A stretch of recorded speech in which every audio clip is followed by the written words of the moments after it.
The tires of my truck crunched over packed ice as I eased into the long circular driveway, and the sound carried through the cab like someone slowly crushing a box of glass bottles. Snowbanks rose shoulder-high on both sides of the drive, pushed there by weeks of storms and stubborn Michigan winters that never seemed interested in mercy. The Victorian house at the end of the lane glowed with enough warm yellow light to be mistaken for a luxury inn. I stayed in the truck for a moment. Gunnar lifted his head from my shoulder. His ears twitched once before he let out a slow breath that fogged the passenger side window. The heater was running, but it still felt like the cold had found a way inside. Maybe it always did. Gunnar shifted closer, pressing 70 pounds of Belgian Tervuren against me with the confidence of someone who knew exactly why he was there. Because he did. 8 years in the Air Force had taught me how to move supplies across continents, manage shortages, solve problems, and keep people alive when entire systems were falling apart. What it hadn't taught me was how to shut my brain off after coming home. Gunnar handled that part. The VA paperwork called him a medical service dog. Most people saw a handsome working dog with alert eyes and perfect manners. I saw the reason I hadn't spent the last 3 years hiding from the world. Big difference. A burst of laughter floated from the house as someone opened the front door. Music spilled outside for a second before the door closed again. Through the windows I could see guests holding drinks, chatting beneath crystal chandeliers, moving through rooms decorated with enough pine garland to bankrupt a small Christmas tree farm. Another Felicity production. My older sister treated every gathering like it was a red carpet event. If 6 people came over for coffee, she'd somehow turn it into a lifestyle photo shoot. I glanced at my phone. A text from her sat at the top of the screen. "You're coming, right? The catering invoice still needs to be settled. Not hello. Not how are you. Not thanks for driving through a snowstorm. Just business." I laughed once. It wasn't a happy sound. The catering invoice was $4,862.70. I knew because she'd forwarded it to me twice during the week and once again that afternoon with 3 exclamation points. Apparently, exclamation points were now a financial strategy. Gunnar rested his chin on my arm.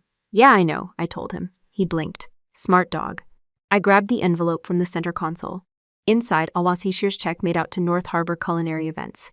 I could have paid electronically, but Felicity liked making dramatic entrances with oversized envelopes and public thank yous. The funny thing was, she never actually thanked me. She thanked herself for convincing me. Outside, the wind pushed against the truck hard enough to make it rock slightly. The weather app on my phone showed a wind chill of -12 degrees. The local station had already issued another winter weather advisory, which meant every sensible person in Traverse Bay was sitting at home with a blanket. Naturally, my family had chosen tonight for a gala. I looked at the house again. My childhood home. At least that's what everyone called it. The place sat on nearly 3 acres overlooking part of the bay. Turrets, stained glass windows, wraparound porch, imported stone fireplaces. People drove by during autumn just to photograph it. Most of them probably assumed the people inside were happy. That was the marketing version. The real version was less impressive. My mother, Sylvia, believed appearances solved everything. Felicity inherited that trait and upgraded it into a full-time occupation. Together, they spent years treating image like oxygen. I was useful for different reasons. I paid bills. I fixed emergencies. I wrote checks. Then I quietly disappeared again. The arrangement worked for them. For a long time, I let it work. A group of guests crossed in front of one of the large windows. Someone raised a champagne glass. Someone else pointed toward the decorations hanging over the staircase. More laughter followed. Not one of those people knew I was coming. That wasn't an accident. Inviting me as a guest would imply I belonged there. Summoning me to pay vendors kept the family hierarchy intact. I reached for the door handle, then stopped. The old tightness crept into my chest. Not panic exactly. More like a warning light on a dashboard. Gunnar noticed before I did. He sat upright immediately and nudged my hand with his nose. Just enough. Always enough. I scratched behind his ears. "You ready?" His tail thumped once against the seat. That was our version of yes. I clipped on his working vest and watched his entire posture change. Focused. Professional. Calm. Better than most executives I've met. Honestly, if Gunnar ever ran for office, I'd vote for him. The bar isn't that high. I opened the truck door and the cold hit me so hard my eyes watered instantly. Snow squeaked beneath my boots as Gunnar jumped down beside me. Together, we started toward the house while warm light spilled across the frozen front steps. The closer I got, the tighter my jaw became. Because deep down, I knew something that took me years to admit. Some families don't see your kindness as love. They see it as a resource. I climbed the front steps with Gunnar at my side and reached for the brass handle. Before I walk through that door, I want to ask you something. Have you ever been the person everyone depended on financially, yet somehow still felt like the least valued person in the room? Let me know in the comments. And if you enjoy stories about family, dignity, and knowing exactly when to stop being someone's safety net, remember our new stories premiere every day at 8:30 a.m. ET and 1:30 p.m. ET. Make us part of your daily routine, and I'll see you at the next story. The blast of warm air hit my face the second I stepped inside. Gunnar moved beside me at a perfect heel, his paws silent against the hardwood floor while I closed the door behind us. The house smelled like roasted duck, cinnamon, expensive candles, and enough fresh pine garland to stock a holiday catalog. Everything looked perfect. That was the specialty around here. A woman carrying a champagne flute brushed past me without saying hello. A man in a navy blazer nearly bumped into Gunnar and immediately apologized to him instead of me. Somewhere in the dining room, someone laughed loudly enough to make half the guests turn their heads. The party was in full swing. I wasn't part of it. I made my way toward the kitchen, carrying the envelope with the catering payment. Nobody stopped me. Nobody greeted me. Most of the guests probably assumed I was part of the staff. Honestly, that would have been an improvement. At least, staff members got paid. Gunnar stayed focused as we moved through the crowd. His vest attracted a few curious looks, but nobody said anything. Most people had enough common sense not to question a service dog. Most people. I stepped into the kitchen and immediately spotted Felicity. She was standing near the marble island wearing a dark emerald silk dress that probably cost more than my first pickup truck. Her blonde hair was perfectly styled. Her makeup was flawless. She held a crystal champagne flute in one hand while accepting compliments from 3 women gathered around her. "Oh my God, Felicity, your house is stunning. You always host the best parties. I swear the place belongs in a magazine." Felicity smiled modestly. "Oscar-worthy, honestly." "Thank you," she said. "We've worked so hard to keep it beautiful." We, interesting word, because 3 years earlier, we had almost lost the house. My father had died unexpectedly after a stroke. The funeral bills were barely paid before another problem surfaced. Property taxes, then more property taxes, then penalties, then interest, then notices. My mother had ignored the paperwork for nearly 2 years while convincing herself everything would somehow work out. It didn't. By the time I found out, the county had already started foreclosure proceedings. The total balance came to $104,382.60. I remember the number because writing that check felt like being punched in the chest. I had spent years saving money during deployments.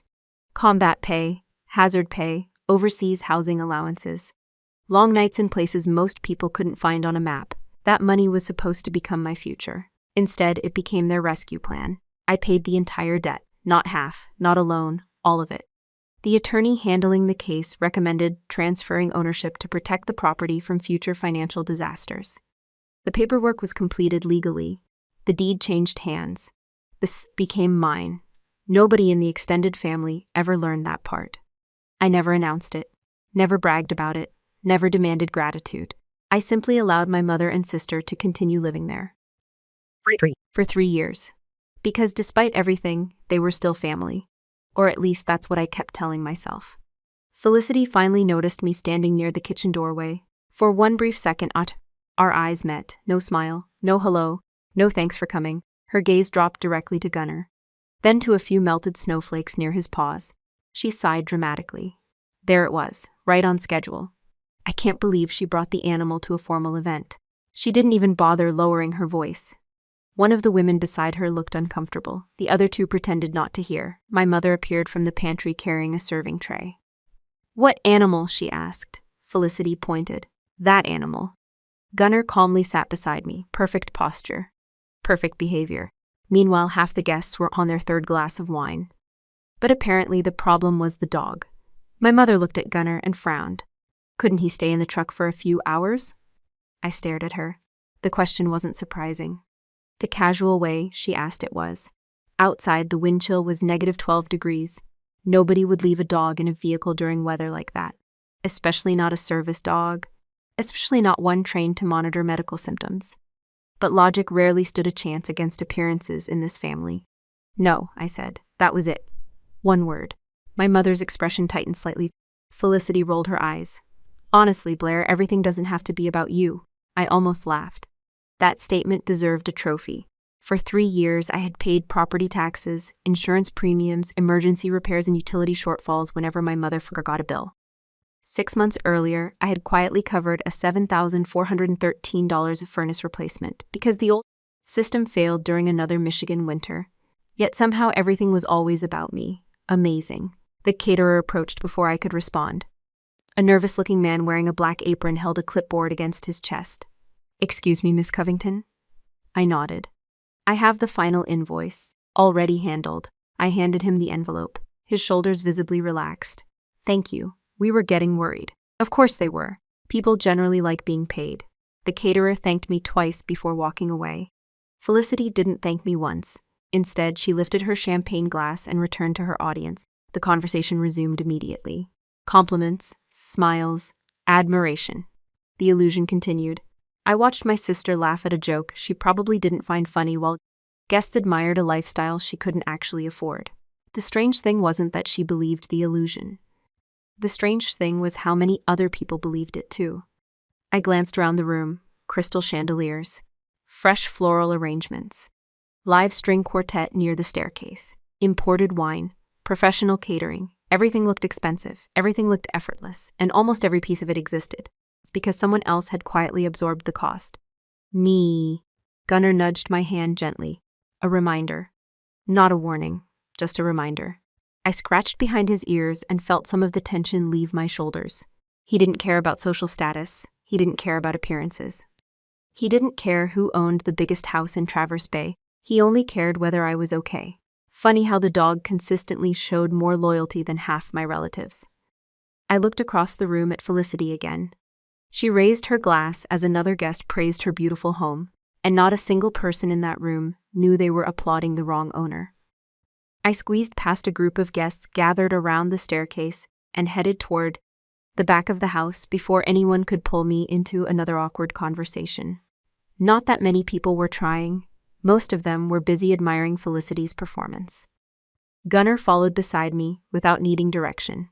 We moved through a narrow hallway lined with old family photographs until we reached the small study tucked behind the library.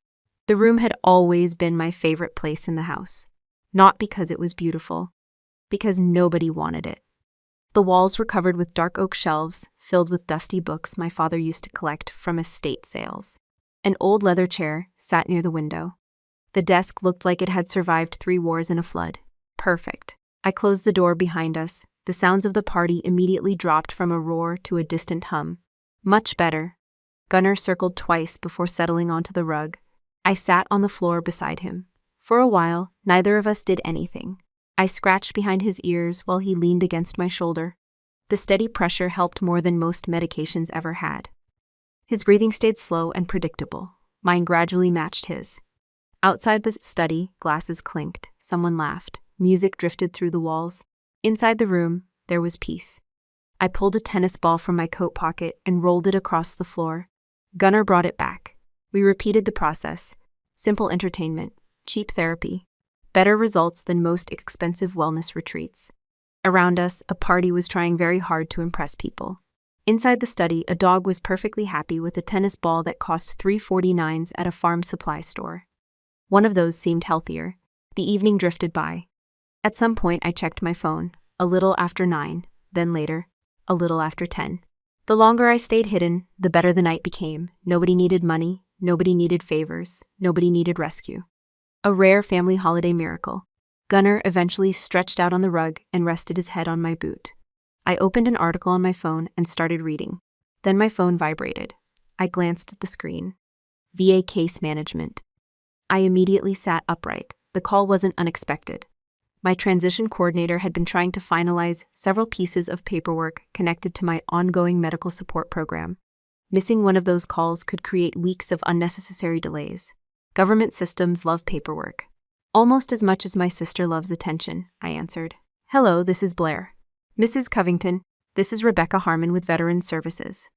Do you have a few minutes? Absolutely, the signal crackled. I frowned. The study had terrible reception, always had. The thick walls made cell sources almost useless. I stood and moved closer to the window. Still bad. Rebecca's voice faded in and out. Sorry, I said, let me move somewhere else. I looked down at Gunnar. He immediately sat up. Years of training, years of routine, years of trust. Stay. His ears perked. He settled back down. Good dog. I opened the study door and stepped into the hallway while continuing the call. The signal improved slightly. Not enough. I kept moving. The enclosed front porch usually had the best reception in the house. Something about the old construction and large windows helped. As I walked through the crowded living room, nobody paid much attention. Felicity was entertaining a group near the fireplace. My mother was directing servers, carrying trays of appetizers. Julian stood nearby, pretending to help while accomplishing absolutely nothing. Business as usual. I crossed the foyer and stepped onto the enclosed front porch. Immediately, the signal cleared. Perfect. The porch overlooked the driveway and front lawn. Snow swirled outside beneath decorative lanterns. Wind rattled the windows hard enough to make the glass tremble occasionally. Rebecca continued reviewing paperwork. Medical evaluations, appointment schedules, benefit updates, address verification. The kind of conversation that feels boring until a missing signature delays everything for 6 months. I focused on the call. Years in logistics had trained me to pay attention to details. Details matter. A missing decimal point can ruin a supply order. A missing signature can ruin a benefits claim. A missed step can ruin someone's entire week. So I listened carefully, answered questions, verified information, took notes. When Rebecca mentioned a new appointment date, I opened my calendar and entered it immediately. The habit never leaves. Measure everything, track everything, document everything. The call eventually wrapped up. That's everything on my end, Rebecca said. Appreciate it. Have a good evening. You too. The line disconnected. I looked at the phone screen, 10:28 p.m. I checked the call duration, 11 minutes. Exactly 11. That number stayed in my head because precise information always does. 11 minutes, not 10, not 15. 11. I slipped the phone into my pocket and headed back inside. The music seemed louder now. The crowd felt thicker. Someone had turned the fireplace up. Guests filled nearly every visible room. I started toward the hallway leading back to the study. A server carrying drinks stepped into my path. I moved around him. 2 guests stopped abruptly to take photos near the staircase. I navigated around them too. Nothing unusual. Just a crowded party. But somewhere between the foyer and the study, a strange feeling started creeping into my chest. Not panic. Not yet. More like a subtle sense that something was wrong. The kind of feeling you get when you walk into a room and notice furniture has been moved. Nothing obvious. Just different. I couldn't explain it. I only knew I suddenly wanted to get back to Gunnar. Fast. The hallway seemed longer than before. The music felt louder. The laughter felt sharper. I reached the study door and wrapped my hand around the brass handle. Then I pushed it open. And the moment I looked inside, every muscle in my body went tight. The tennis ball sat exactly where I had left it. The old leather chair hadn't moved. The lamp still glowed beside the bookshelf. But the rug near my feet was empty. Gunnar was gone. For 1 second, my brain refused to process what I was seeing. Because service dogs don't simply disappear. Not Gunnar. Not after years of training. Not after a direct stay command. Not unless someone had made him leave. I crossed the room in 3 strides and checked behind the desk. Nothing. I looked beneath the window. Nothing. I opened the small storage closet beside the bookshelf. Empty. For a few seconds, my brain kept trying to find a reasonable explanation. Maybe somebody moved him. Maybe a guest accidentally opened another room. Maybe Gunnar followed someone he recognized. But I knew better. Gunnar didn't break commands. Not after years of training, not after thousands of hours together, not after I told him to stay. The silence in the study suddenly felt wrong.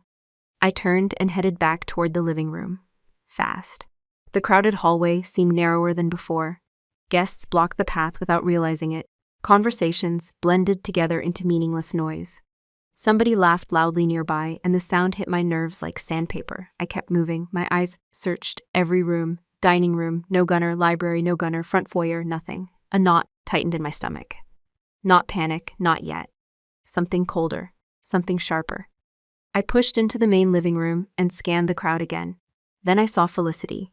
She was standing beside the fireplace with Julian and a group of guests, holding court like she owned the place. Her champagne glass caught the firelight while she smiled at something Julian had said. Neither of them looked remotely concerned. That was the first thing that scared me. I walked straight toward them. People stepped aside when they saw my face. Not because I was causing a scene, because they could tell something was wrong. "Where's Gunnar?" The words came out flat, direct. Felicity blinked once, then took a slow sip of champagne. No urgency, no confusion, no concern, just annoyance. "Excuse me, my dog." Her eyes drifted toward Julian. They shared a look, the kind that happens when two people already know the answer. My stomach dropped. "Where is he?" Julian suddenly found the floor fascinating. Felicity sighed dramatically. He was pacing. I stared at her. He was what? He was pacing around that little study. It looked nervous. I felt my jaw tighten. Service dogs monitor people. That's part of the job. They don't lounge around scrolling social media and drinking champagne. They work. He wasn't bothering anyone. That's not the point. She adjusted her bracelet, then smiled, as if explaining something obvious to a child. He was ruining the aesthetic of the evening, Blair. The room seemed to get quieter. Not actually quieter, just quieter inside my head. "What did you do?" Felicity shrugged. "I put him outside." My heartbeat stumbled. Outside. Of all the possibilities my brain had considered, that wasn't one of them. Not because it was impossible, because it was insane. "Outside where?" "Outs Felicity. He has fur." She rolled her eyes. "He's a dog." Another sip of champagne. "Don't be so dramatic." For a second, I honestly thought I had misunderstood her, not because the words were unclear. Because no sane adult would say them. Not in northern Michigan, not tonight, not during a blizzard. I slowly turned my head.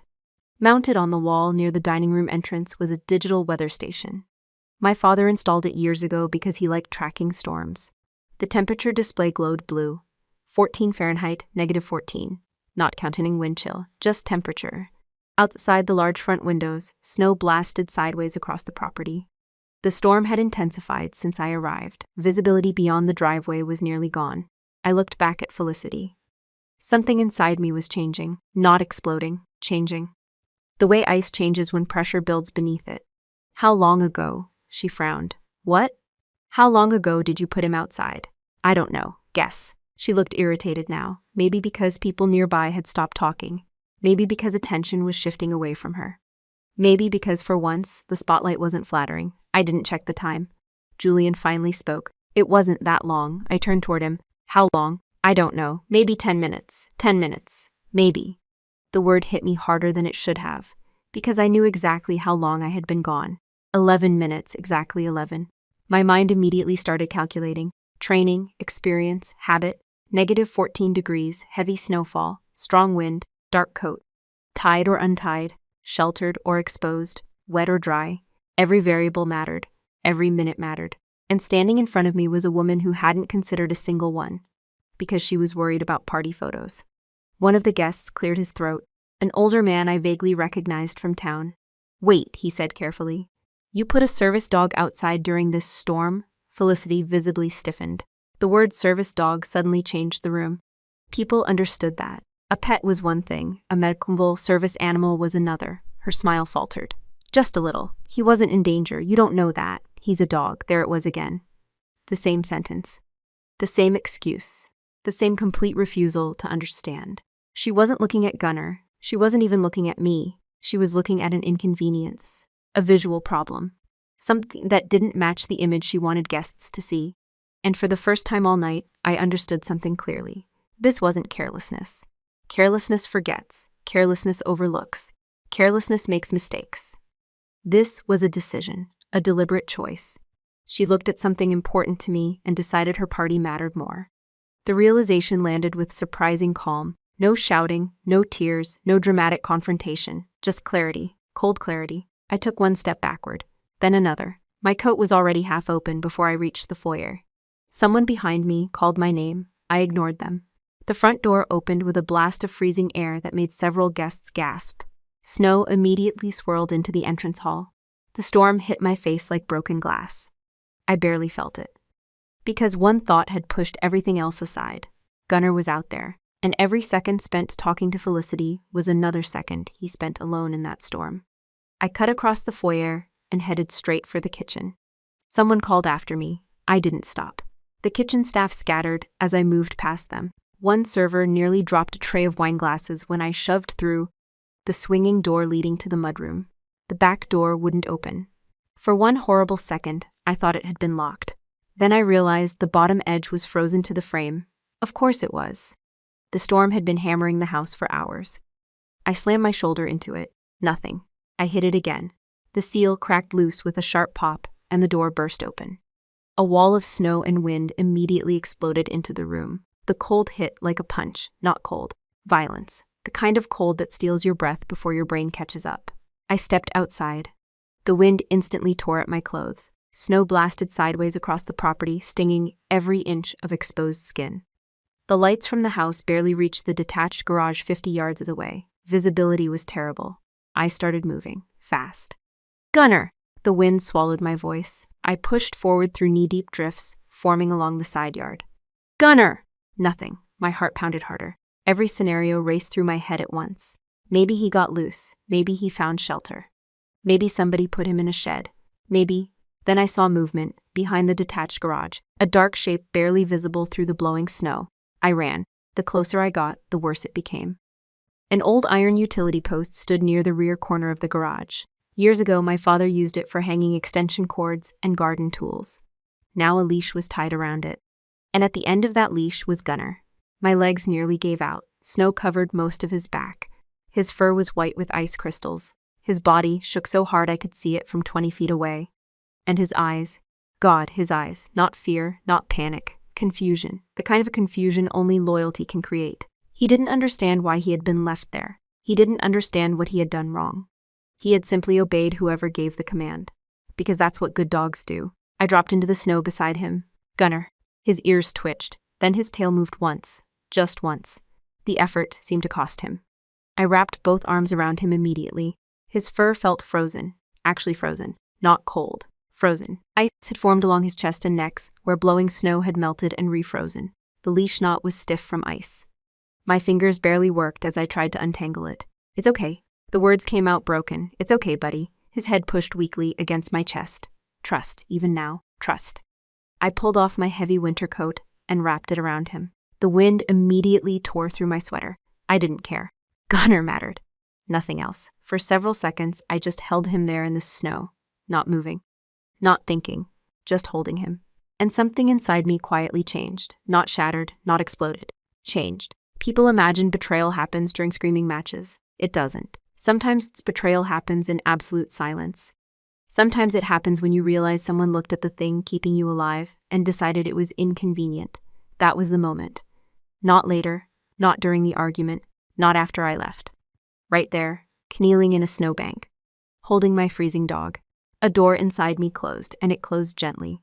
The scary thing about doors that close gently is that they rarely reopen. I finally got the leash free and stood. Gunners tried to walk. His legs slipped immediately. Nope. I scooped him into my arms. 70 pounds, normally manageable. Tonight he felt heavier. Maybe because exhaustion had already started setting in. Maybe because fear weighs more than muscle. I carried him back toward the house, step by step. The wind kept pushing against us. Snow filled my boots. My hands were numb. None of it mattered. The lights from the house grew larger. Warmth waited inside. The same warmth somebody had decided Gunner didn't deserve. I kicked the back door open and walked straight into the kitchen. Every conversation stopped. Immediately, people stared. The music from the living room continued for a few seconds longer before somebody finally shut it off. Silence spread through the house, the kind that only appears when everyone realizes something is very wrong. Snow melted from my clothes onto the hardwood floor.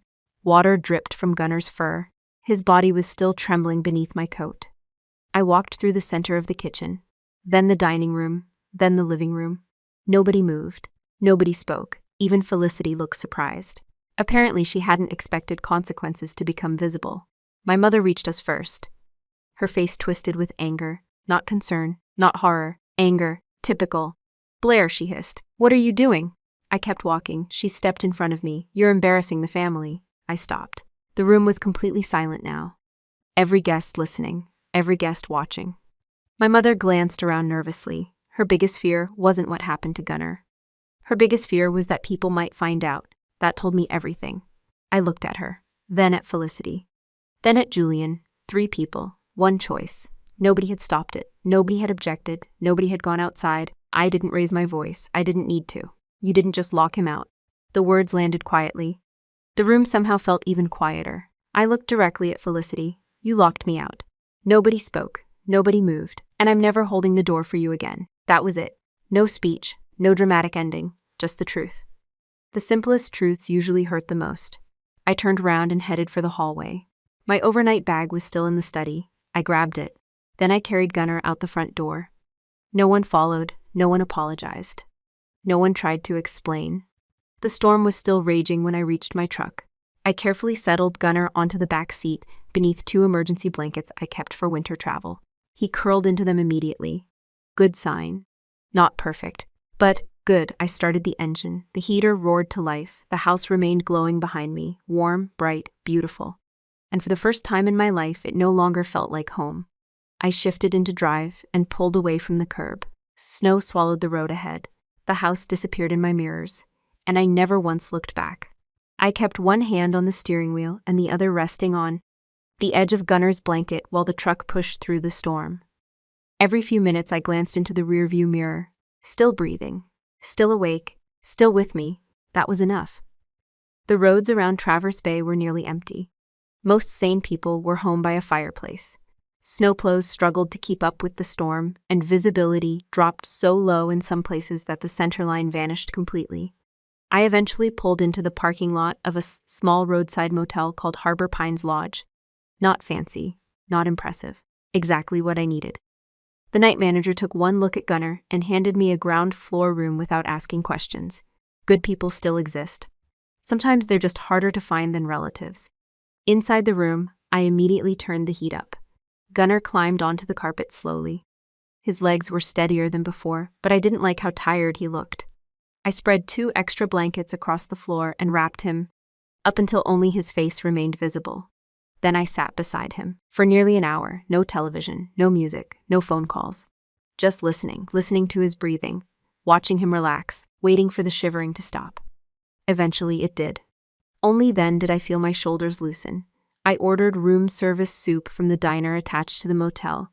Gunnar got a bowl of warm water and part of a grilled chicken breast I bought from the kitchen. The cook refused to charge me. Apparently word spreads quickly in small Michigan towns, especially when someone sees a freezing service dog arrive wrapped in military blankets. By midnight, Gunnar was asleep, deep asleep. The kind of sleep that comes after exhaustion. I sat at the small desk near the window and opened my laptop. Not social media, not email, not family messages. I already knew what those would contain. Excuses, blame, manipulation. I've spent enough years around supply chains to understand a basic principle. When equipment fails, emotions don't fix it. Facts do. So I opened Facts. The Grand Traverse County Property Records website loaded after a few seconds. I entered the parcel number, the same parcel number I had memorized years ago. The file appeared immediately. Property owner, Blair Ann Covington. There it was, black text, white screen. No debate, no interpretation, no family mythology, just reality. I stared at the document for a long time. 3 years earlier, the situation had looked very different. My father's death had left the family reeling. Bills piled up, notices arrived. My mother ignored most of them. Felicity assumed everything would somehow work out because things usually did. Mostly because somebody else fixed them. Usually me. I remembered sitting in county office conference rooms reviewing foreclosure paperwork while a clerk explained deadlines. I remembered withdrawing funds from accounts I had spent years building. I remembered wiring $140,382.64 to satisfy the tax debt. The number had hurt, not because I couldn't afford it, because of what it represented. Years of sacrifice. Years of deployment. Years of putting life on hold. Gone. But I paid it anyway. Because I thought family mattered. Because I thought protecting them mattered. Because I thought one day they would understand. Funny thing about expectations, they're expensive. I leaned back in the chair and looked at the motel ceiling. The realization wasn't dramatic. It wasn't some grand revelation. Just simple arithmetic. I had given loyalty. They had given entitlement. I had given protection. They had given access. I had given trust. They had tied my service dog to a freezing post during a blizzard. The balance sheet finally made sense. Loyalty without respect isn't loyalty, it's self-destruction. I closed the property file. Then I opened a notepad document. No emotional speeches, no revenge fantasies, just a list. Attorney, property valuation. Notice requirements, listing timeline, insurance review, address update, one task at a time. Logistics officers solve problems by breaking them into pieces. This problem was no different. I went to bed shortly after 1 a.m. Not because I felt better, because I had already made the decision. And once a decision is made, sleep becomes easier. The next morning, I woke to the sound of Gunnar snoring softly near the heater. Best sound in the room. His energy had mostly returned. He finished breakfast, demanded attention, and inspected every corner of the motel room like a security consultant conducting an audit. Good, that meant he was recovering. At 8:17 a.m., I made coffee. At 8:30 a.m., I placed a phone call. The attorney answered on the third ring. Marlowe Legal Group. Good morning. My name is Blair Covington. I need to discuss a residential property I own. 20 minutes later, I sat in a small office overlooking Front Street in Traverse Bay. Attorney Rachel Marlowe listened without interrupting. Professional, calm, efficient. My favorite kind of person. When I finished explaining ownership of the property, she opened the county records and verified everything herself. Then she looked up. So you're the sole owner? Yes. And the current occupants are month-to-month residents with no lease agreement. Rachel nodded. Legally, the situation was straightforward. Emotionally, not so much. She folded her hands. What outcome are you looking for? A year earlier, I might have hesitated. A year earlier, I might have searched for compromise. A year earlier, I probably would have protected them again. Not anymore. I want a formal 30-day notice to vacate. She studied me for a moment, then nodded once. No lawsuit? No. No damages claim? No. No demand for back rent? I almost laughed. The amount would have been enormous. 3 years of unpaid occupancy, property taxes, maintenance, utilities, insurance. But that wasn't the point.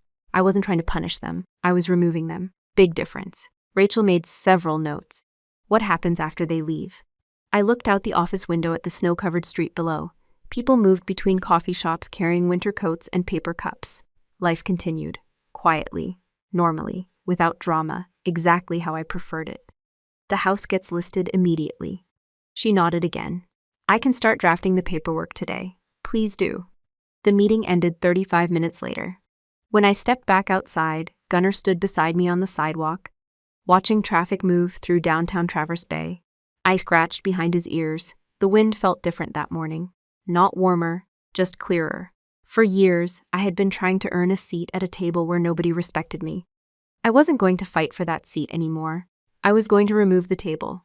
I spent the next 30 days doing exactly what I said I would do. Nothing dramatic, nothing emotional, nothing public. The notices were delivered properly. The paperwork moved through the legal process exactly as required.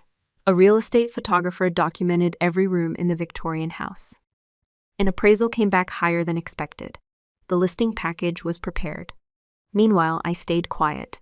That silence confused my family more than any argument ever could. The first week after the notice arrived, Felicity sent angry texts. The second week, she switched to guilt. The third week, she tried pretending nothing was happening. By the fourth week, reality finally showed up. Reality tends to be punctual.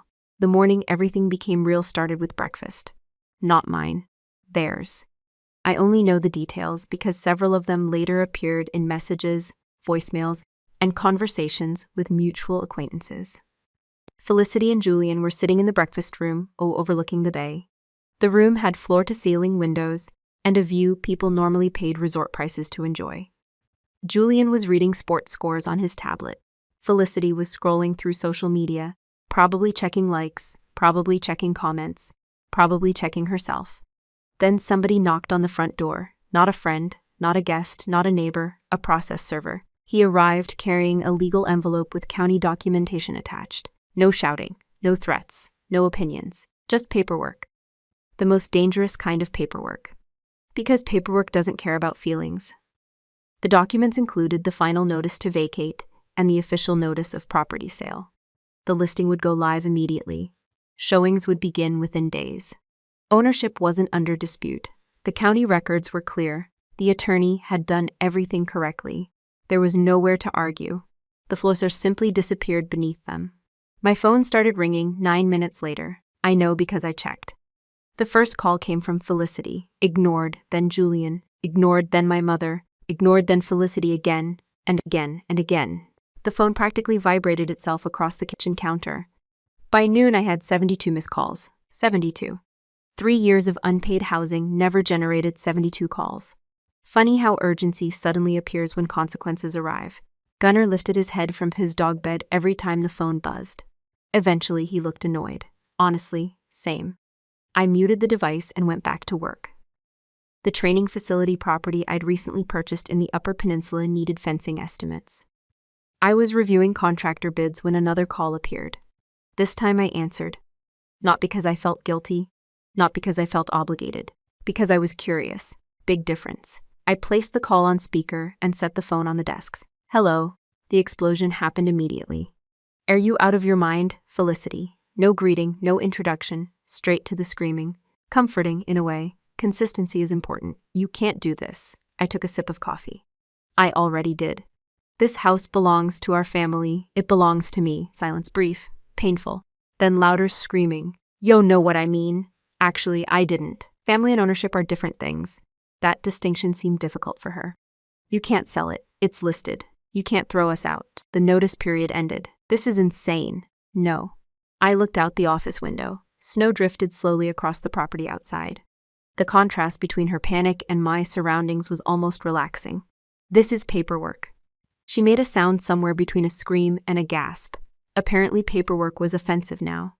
You are making us homeless in February. I almost corrected her. They weren't homeless. Julian's parents owned a house 15 minutes away. Several relatives had offered spare rooms. 2 of Felicity's closest friends owned vacation properties sitting empty during winter. Options existed. What disappeared was convenience. People often confuse those two things. The phone shifted. My mother took over. Of course she did. Sylvia Covington always entered a battle once somebody else softened the target. Blair. There it was. The voice, the carefully controlled voice, the one she used whenever she wanted something. We need to talk calmly, interesting. Nobody requested calm when my dog was tied to an iron post. But here we were. You're upset. No. That answer seemed to throw her off. Because I wasn't upset. Upset people argue, upset people negotiate, upset people hope. I was finished. Completely different category. Sweetheart, she continued. You're the strong one. There it was. Right on schedule. The oldest trick in the family playbook. You're strong, you're responsible, you're reasonable. Translation. Please continue carrying the consequences for everyone else. I had heard it my entire life. When bills needed paying, when crises appeared, when sacrifices became necessary. The strong daughter, the dependable daughter, the daughter who would always absorb the damage. Not anymore. You've always taken care of us. Another familiar line. I leaned back in my chair. Outside, Gunnar trotted across part of the training field while a contractor measured fencing locations. A much healthier conversation. My mother kept talking. Then Felicity jumped back on the line. Then Julian. Then my mother again. Excuses. Promises. Blame. Revisionist history. Every version of the story except the true one. I let them continue. No interruptions, no arguments, no defense, just silence. Eventually people run out of oxygen. And eventually they did. The line finally became quiet. For the first time all day, nobody was speaking. I glanced toward Gunnar. His tail moved once, then I spoke. Calmly, completely calmly. You threw my survival out into the frost because it didn't match your party. Nobody answered. Not even Felicity. Now you can see how you survive the cold. The silence afterward lasted nearly 5 seconds. Long enough, more than long enough. Then I ended the call. No debate, no negotiation, no second chance.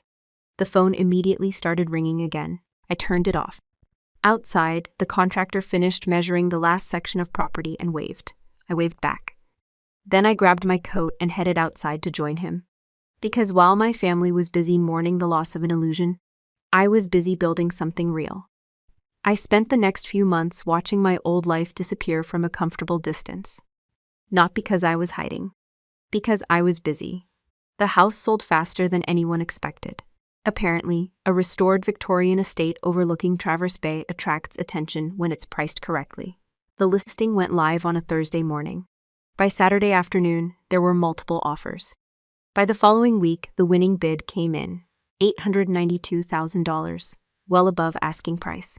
The The buyers were an older couple from Wisconsin named Howard and Elaine Mercer. They had recently retired and wanted a place where their grandchildren could spend summers near the water. They loved the stained glass windows. They loved the wraparound porch. They loved the old oak staircase. Most importantly, they loved each other. You could tell within 5 minutes of meeting them.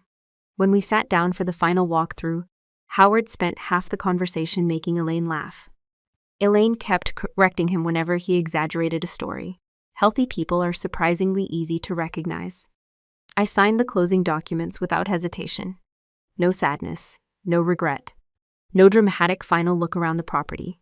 The house had stopped feeling like home long before it stopped belonging to my family.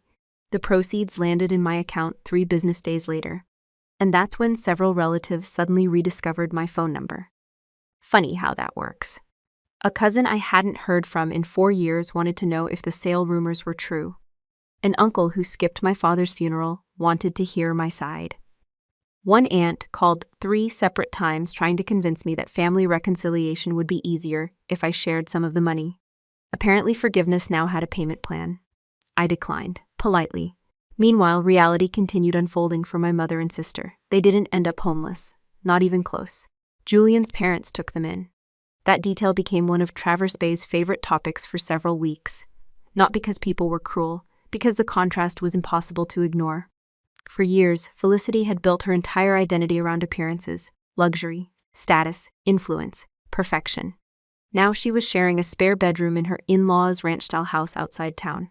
1 bedroom, 4 adults, 1 bathroom, no chandeliers, no catered events, no magazine-worthy photographs, just reality. I heard she stopped posting on social media for almost 2 months. Honestly, that may have been the most shocking part of the entire story. As for my mother, Sylvia spent weeks telling anyone who would listen that she had been blindsided. The county records disagreed. The legal notices disagreed. The process server disagreed. Facts are stubborn things. Eventually, even she ran out of alternate versions of reality. And life moved on. That's what life does. It moves. The best decision I made wasn't selling the house. It was deciding what came next. Several years earlier, during one of my VA appointments, I met a former Marine who struggled with severe PTSD after multiple deployments. What finally helped him wasn't another medication adjustment. It was a rescue dog. The change in him was impossible to miss. I never forgot that. So instead of buying another expensive property or investing in something flashy, I purchased a modest piece of land in Michigan's Upper Peninsula. Nothing extravagant, just over 20 acres. Wooded trails, open fields, a small pond, enough room to build something meaningful. Construction started in late spring. The main training building wasn't huge. A practical structure with heated indoor space, training rooms, offices, kennels, and a medical evaluation area. Functional, reliable, purpose-built, exactly how I like things. 6 months later, the facility opened. We called it Frostline K9 Veterans Center. The name felt appropriate. The mission was simple. Pair rescue dogs with veterans dealing with PTSD, anxiety disorders, and difficult military transitions. No expensive memberships, no complicated programs, just people helping people. And dogs doing what dogs do best. The first veteran we matched with a rescue dog was a former Army medic named Marcus. The dog was a stubborn Black Labrador mix who had been returned to a shelter twice. 3 months later, they were inseparable. That moment felt better than any real estate sale. Better than any courtroom victory. Better than any argument I could have won. Because healing always matters more than revenge. The years passed quietly after that. Exactly the way I wanted them to. Occasionally, I still heard updates about my family through mutual acquaintances. Felicity eventually found a smaller house. My mother adapted. Julian remained Julian. Life continued. I didn't hate them. That surprises some people. Hatred requires energy. I preferred investing mine elsewhere. One autumn afternoon, several years after the sale, I found myself sitting on the porch outside the training center. The building stood behind me. The fields stretched toward the tree line. A warm cup of coffee rested in my hands. The air smelled like pine and fresh-cut grass. And out in the distance, Gunnar was running. Not working, not monitoring, not protecting, just running. Free. The gray around his muzzle had spread over the years, but he still moved with the same determination that carried him through every chapter of my life. A group of veterans worked with trainers near one of the practice fields. Rescue dogs trotted beside them. Laughter occasionally drifted across the property. Good laughter. The kind that doesn't need an audience. I watched Gunnar stop near the pond before turning back toward me. For a moment, the memory of that winter night flashed through my mind. The iron post, the snow, the confusion in his eyes, the choice that changed everything. And for the first time, I felt grateful it happened.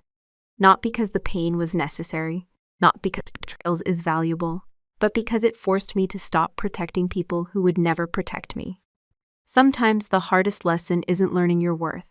It's accepting that some people already know your worth and simply hope you'll keep giving it away for free. I took another sip of coffee as Gunnar trotted back across the field. The sun sat low over the property. The dogs were playing. The veterans were smiling. The porch felt warm beneath my boots, and I finally understood something that had taken me years to learn. Dignity isn't about destroying the people who hurt you. It's about realizing you hold the keys to your own life. And once you understand that, you never have to provide warmth to people who would gladly leave you out in the cold. A few months after everything happened, I was sitting with another veteran outside the training center when he asked me a question I hadn't really thought about before. How long did they treat you like that? I knew exactly who he meant. My family. I took a sip of coffee and thought about it. Then I gave him the only honest answer I could. Long enough that I stopped noticing. That answer stayed with me. Because if there's one thing I've learned from my own story, it's that most unhealthy relationships don't become unhealthy overnight. They happen gradually. One favor becomes another favor. One sacrifice becomes another sacrifice. One emergency becomes another emergency. And before you realize it, you've become responsible for fixing problems that were never yours to begin with. For years, I thought I was being a good daughter. I thought helping my family was the right thing to do. When bills appeared, I paid them. When crises appeared, I handled them. When someone needed rescuing, I showed up. I didn't keep score, I didn't expect applause, I didn't expect rewards, but I did expect respect. That was my mistake. Because respect and gratitude are not automatic. Some people become more appreciative when you help them. Others become more dependent, and dependency can be a dangerous thing. The more you solve someone's problems, the more they start believing that solving those problems is your responsibility. Not your generosity, your responsibility. There's a huge difference. Looking back now, I realize something that would have saved me years of frustration. Being needed is not the same as being valued. A lot of people confuse those two things. I certainly did. I thought because my family depended on me, they appreciated me. I thought because they called when things went wrong, they respected me. I thought because they trusted me with emergencies, they cared about me. But when the moment came to show basic consideration, basic humanity, basic respect for something important to me, they failed completely. That wasn't a misunderstanding. That was information. And information is valuable. One of the most important lessons I've learned is that people's priorities become obvious when helping you costs them something. Anyone can support you when it's easy. Anyone can be kind when it's convenient. Anyone can say they love you when nothing is being asked of them. The real test comes when they have to sacrifice something, their comfort, their time, their ego, their convenience. That's when you discover who they really are. The night Felicity put Gunnar outside wasn't important because of the snow. It was important because of the choice. She knew he mattered to me. She knew he wasn't just a pet. She knew he was a medical service dog. And she decided her party atmosphere was more important. The weather simply revealed the decision. A lot of people watching this story may recognize parts of their own lives. Maybe not with a dog, maybe not with a house, maybe not with family, but maybe with a friend, a relationship, a business partner, a coworker. Someone who always seems to need something from you. Someone who always has a crisis. Someone who always has a reason why you're supposed to carry more than they do. If that's you, here's something I wish somebody had told me years earlier. Helping people is a good thing. Rescuing people forever is not. There comes a point where helping stops being kindness and starts becoming permission. Permission for them to avoid responsibility. Permission for them to avoid consequences. Permission for them to continue behaving exactly as they always have. And if you're always the one carrying the weight, eventually you stop living your own life. You become support equipment for someone else's. That's not a relationship. That's a job. And usually an unpaid one. I meet veterans all the time who struggle with this same issue. Not because they're weak, because they're dependable. Dependable people attract responsibility. Dependable people attract requests. Dependable people attract people who want something. The challenge isn't learning how to be stronger. The challenge is learning where your responsibility ends. That took me a long time. Longer than it should have. The truth is, being the strong one can become part of your identity. People praise it, they admire it, they rely on it. Eventually you start believing your value comes from what you provide, what you fix, what you sacrifice, what you endure. But that's a dangerous way to measure your worth, because one day you'll discover that some people only appreciate the things you do for them, not you. And when that realization arrives, it hurts, but it also sets you free. The strongest thing I ever did wasn't paying off that house. It wasn't selling that house. It wasn't walking away. The strongest thing I ever did was accepting that I wasn't responsible for everyone else's choices. That responsibility belonged to them. And once I understood that, everything changed. So if there's one lesson I hope you take from my story, it's this. You can be generous without becoming someone's safety net. You can be loving without becoming someone's solution to every problem. You can be strong without carrying people who refuse to walk. Because the moment you stop confusing self-sacrifice with love is often the moment your real life begins. The first veteran we matched at the training center came back 6 months later for a follow-up visit. His dog walked beside him without a leash. Not because the dog had to, because the dog wanted to. That detail stuck with me. A lot of people spend their lives trying to force loyalty. The dog didn't. The dog simply trusted him. And he trusted the dog. That was enough. Watching them together made me think about a word people use all the time: loyalty. Everyone talks about loyalty. Families talk about loyalty. Friends talk about loyalty. Companies talk about loyalty. The problem is that people often mean completely different things when they use the same word.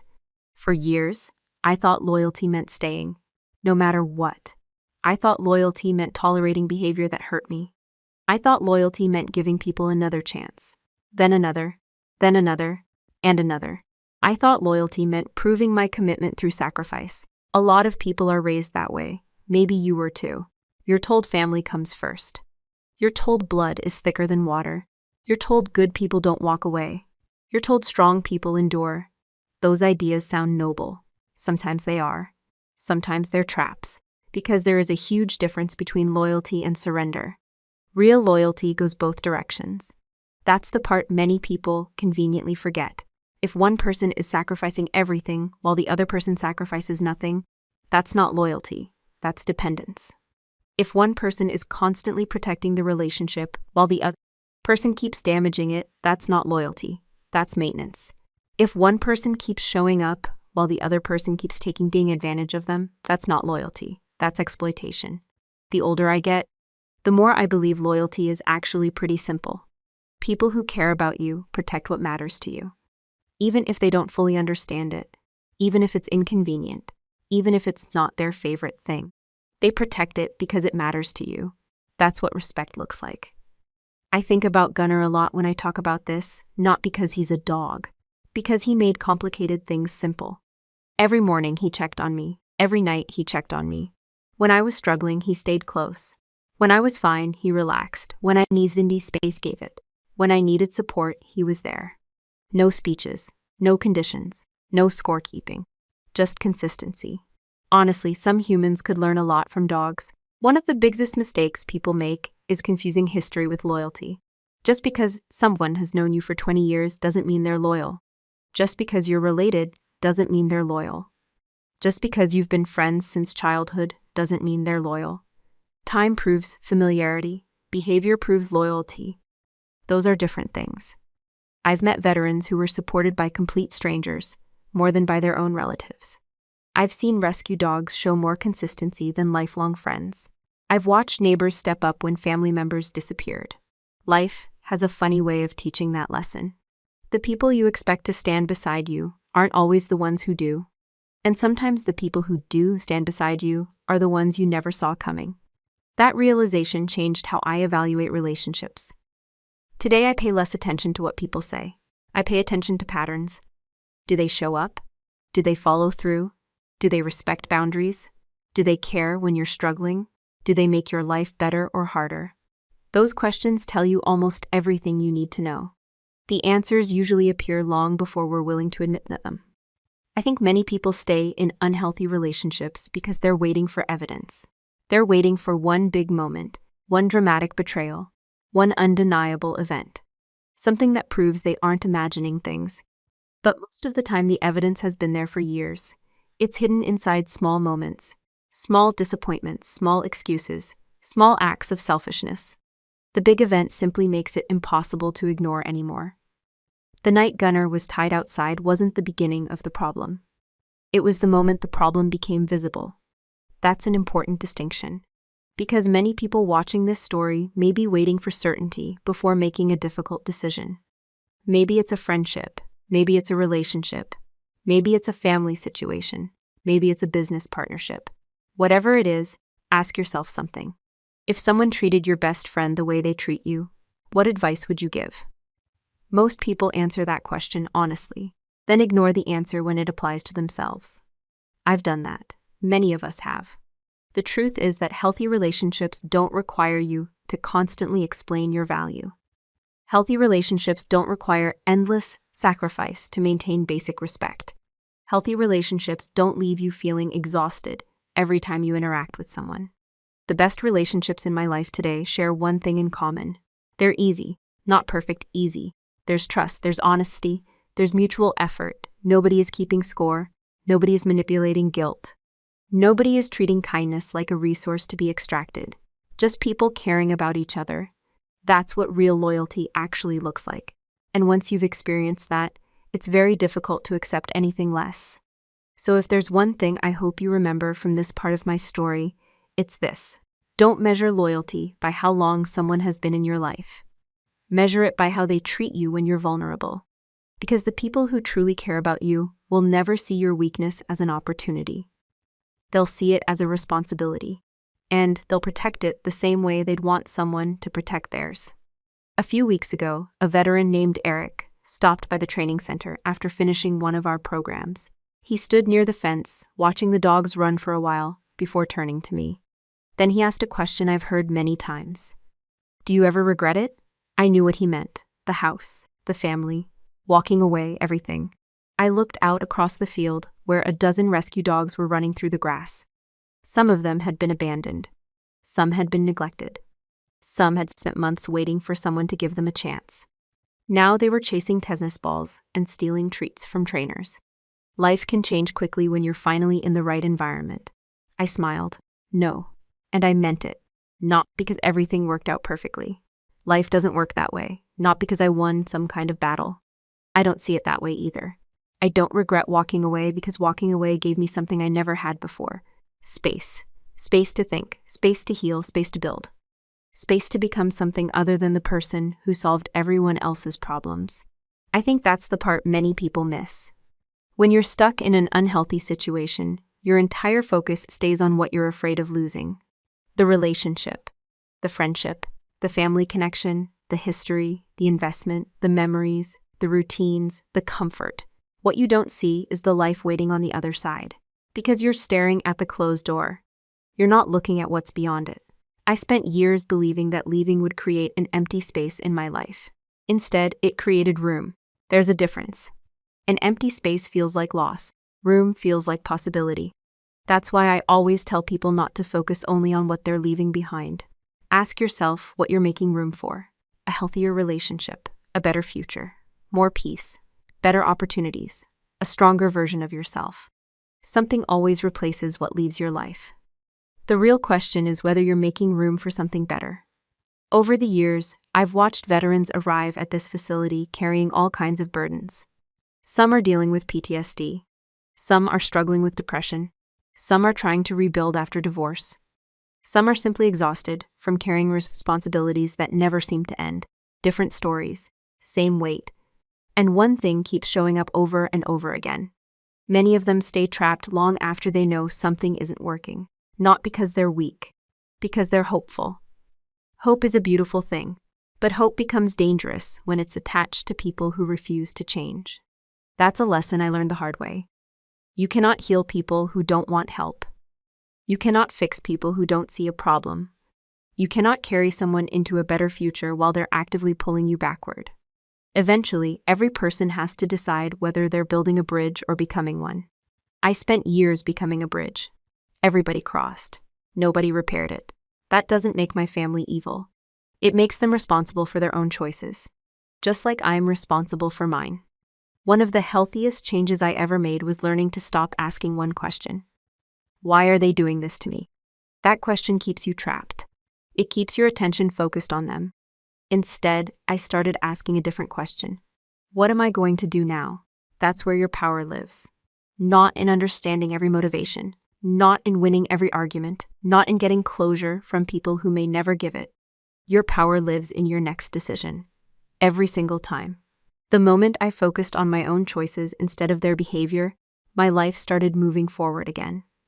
That's when this training center happened. That's when this rescue program happened. That's when purpose returned. Not because somebody gave it to me, because I built it. And that's something nobody can take away. Today, when I sit on this porch in the evening, I can usually hear dogs playing somewhere on the property, veterans talking, trainers laughing, wind moving through the trees. Nothing extraordinary, just life. Good life. The kind of life that becomes possible when your energy finally goes toward building instead of surviving. That's the lesson I hope stays with you after this story ends. You don't have to spend the rest of your life proving your value to people who refuse to see it. You don't have to keep volunteering for a role that's slowly breaking you. You don't have to stay in situations that only function because you're carrying all the weight. And most importantly, you don't need anyone's permission to start over. Not your family, not your friends, not society, not anybody. Your future doesn't belong to the people who disappointed you. It belongs to you. And sometimes the most important door you'll ever walk through is the one you finally decide to close behind you. If this story meant something to you, take a moment to subscribe to the channel. Every day we share stories about family, resilience, dignity, difficult choices, and the moments that remind us what we're truly worth. Join our community, turn on notifications, and I'll see you in the next story.